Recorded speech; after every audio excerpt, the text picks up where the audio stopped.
Hi, I'm Vikram and welcome back to A Roll of Film. First of all, let me start by apologizing for the long gap between videos. Things have been, I'm sure you are quite aware that things are pretty hectic in India with the second wave of the COVID really affecting us very badly. And to put things in perspective, I wasn't really in a position to make too many videos, but touch wood, we are now over the worst, I hope, and things are looking up. So here I am back again. So let's kick off the second season, shall we say, of A Roll of Film with an episode of Shooting With. Now I'm going to make a slight change in the format of the Shooting With for one particular reason, especially for this episode and the next upcoming one, and that is because I have shot on expired film. So I'm going to show you some photographs that I took using expired film. Now, why expired film, you ask?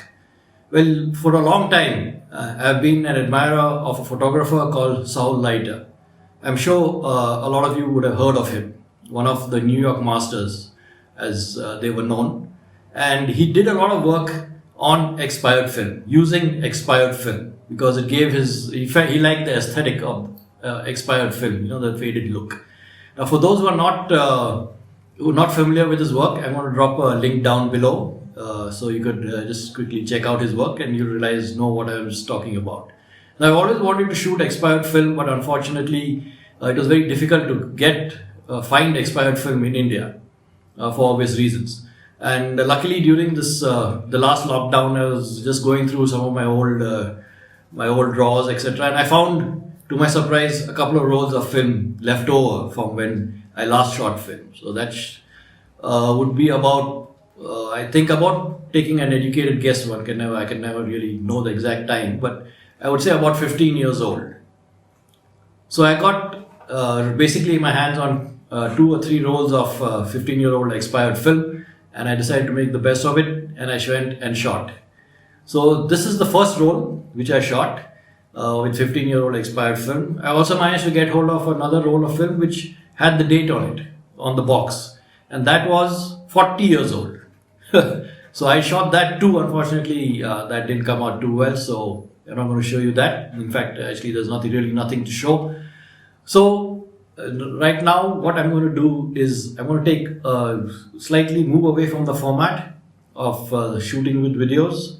I am not going to show you each individual frame and explain the settings, etc.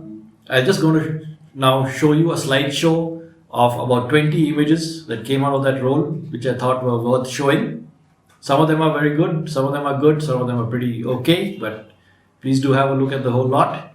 And for those who are interested in shooting expired film, the rule of thumb is that you overexpose by one stop for each decade.